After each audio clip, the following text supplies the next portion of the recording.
suma analyse beeg ak li nga xam ne que moo di faram-fàcce gi si nu mu gën a yaatoo waaye tout d'abord mbokk yi da nga koy daal di dooree ak li nga xam ne que moo di justement les affaires judiciaires aujourd'hui donc il s'est passé beaucoup de choses yi nga xam ni itam tey jii am na si wàllu wu ni mel dañ koy daal di dooree ak miro ki nga xam ne que moo di Omar Sow nag donc ni ngi tey jii mercredi lañ ko doon atti si kanam mu jaan ak wàllu yanal jëm si li nga xam ni itam ñu koy daal di toppee di division de fausses nouvelle moom ki nga xam ne que moo di justement Omar Sow ginnaaw bu mu daal di jañoo ak li nga xam ne que moo di justement le juge mu nekk ancien conseiller spécial de l'ex-président Macky Sall mujjee nañ ko dàkk nag li nga xam ne que moo di le 4 juin prochain par le tribunal des flagrants délits de Dakar donc nag Omar ñu koy daal di toppee entre autres de division de fausses nouvelles ñu daal di koy placé en détention provisoire ni ki li nga xam ne que moo di sa lënni donc loolu nag mu daal di am ginnaaw bu ñu daal di koy dégloo foofu si daanu division spéciale de cybersécurité di li nga xam ne que moo di DC donc lors de cette audition moom ki nga xam ne que moo di Omar Sow mu daal di présenter ses excuses maanaam mu daal di baalu bu baax a baax justement le parquet mi daal di exprimer aussi rigueur yi nga xam ni itam am na ko si moom nag loolu moo ko daal di pousser à ce que pour ñu daal di amal exactement benn dossier judiciaire contre moom Arfan alors Omar ba yëf yi amee dafa jàppoon ni y a une manœuvre politique Arfan donc tey Omar mi baalu jàpp ni kàddu yooyu lapsus la donc est-ce que waroo amul kàddu yi nga xam tam yëkki na ko waaye itam si reconnaître après bu mu reconnaître que ni il a faute ñu delluwaat si kàddu Macky Sall yi képp ku ñu jàpp dafa am loo def peut-être. Oui xam nga Omar Sow aussi de temps en temps il devient ridicule. Excusez-moi ci mot bi parce que moom moo ko waxal boppam bu fekkee wax na fii di naan que way c'est des commandes politiques même le bracelet électronique de Ismaïla Madior Fall a été programmé par le régime en place. Il y a aussi une tentative de liquidation des maires. Omar Sow wax ay waxam ba pare mu naan maay baalu c'est un lapsus que j'ai fait tout ça loolu mooy ci baatu tubaab mooy un ridicule. Il devient ridicule, sa parole n'est plus crédible. C'est ça la réalité. Donc moom moo tooñ boppam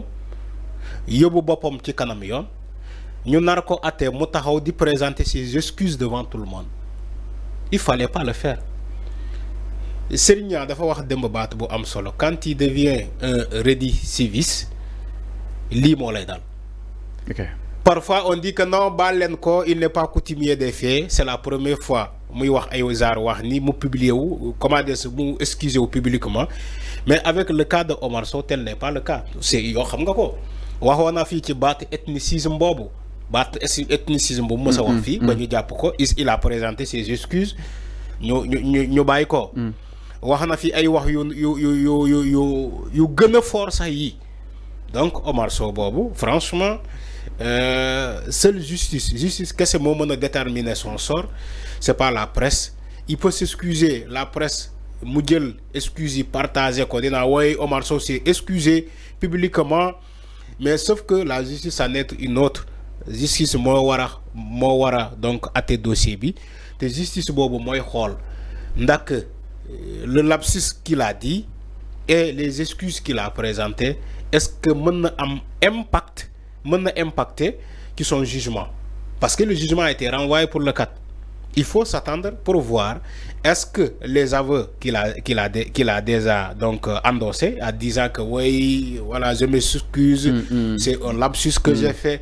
est-ce que justice boobu dina considérer loolu comme un lapsus c'est la question que je pose. Ok.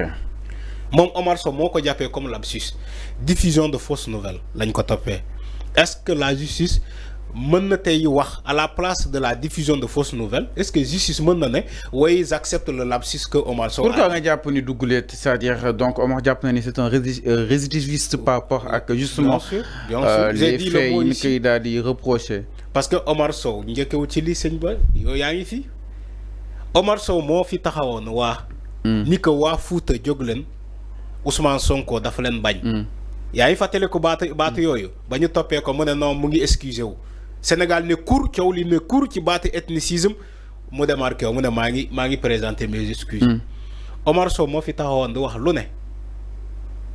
yaa ngi dégg dem na télé di naan way man Omar Sow yor naa ñaari pistolet sama kër pour en cas gars yi ma bëgg a attaquer waa Pastef bu ñëw leen yor naa ñaari pistolet taxaw na fi ne yor naa des voitures de l'administration sénégalaise mais duma ko delloo fas yéenewu ma ko bàyyi ma utiliser baat Idrissa Seck yor naa ñaari oto yu administration mais fas yéenewu ma ko delloo Omar Sow moo ko waxoon na fii donc wax na fii ay wax a wax même dem na ba ne sax moom su jullee day ñaan Sénégal bañ a dox il a dit ça. neen du hypocrite. non non.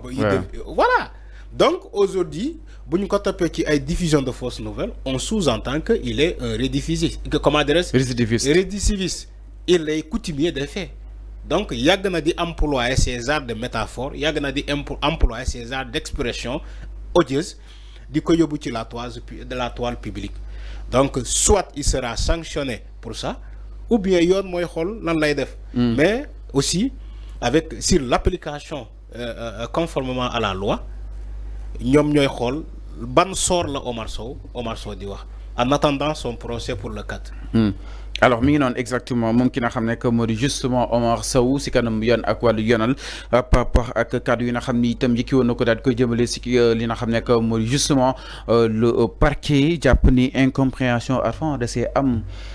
concrètement te itam bëggoon na dellu jour ba nga ko daal di jàppee la bëggoon delluwaat si benn média pour daal di leeralaat clarifier exactement li nga xam ne que moo di ses propos quand même. ban incompréhension moo am parquet ban incompréhension moo am wala Omar Sow moo ne incompréhension moo am mais c'est pas le parquet le procureur n'a pas dit ça. c'est-à-dire fu nga ko dégg fu nga ko dégloo maanaam niveau bi nga ko dégloo. ak nee na niveau bu mu doon wax bokkuñu. non weesu nañu foofu. il faut ngeen xam ni. procédure bu ñu nekk nii weesu na. compréhension voilà weesu na compréhension weesu na Omar Sow delluwaat si ci média boobu di jéem a baalu parce que weesu nañu ko. xam nga loolu balaa ñu lay jàpp lañ lay assommer lañ lay yónni sommation interpellative ñu ne la mën nga dem excuser wala nga rectifier wu lii ak lii ak lii mais bu ñu demee ba jàpp la ba placer la sous mandat de dépôt franchement yoon dafa nekk ci dafa jël beneen étape. étape supérieure on va vers le jugement un procès pour xool naka baatu yu mu yëkkati ndax am na preuve wala amul preuve ak fan la ko teg. donc ci moment boobu la ñuy nekk. mais weesu nañu dimension boo xamante ne dañuy ne Omar Sow delluwaatal ci média bi nga defoon. interview wala émission bi nga dem jégalu ji. nga repréciser. voilà loolu weesu nañu étape boobu. alors mi ngi noonu par rapport ak justement mbiru Omar Sow si kanamu yoon ak wàllu ko yoonal donc nag yëf yi dañ ko daal di taxawal niki li nga xam nekk moo di justement le 4 juin mu nekk benn ko loo xam ni itam ñu koy daal di xaar ni donc nag dina daal di war a mën a déterminer wu ma xam dina tabaski ji si këram waaw wala déet moom ki nga xam nekk moo di le responsable politique à part foofu si diwaanu ko yëmbal alors daaj ñu itam.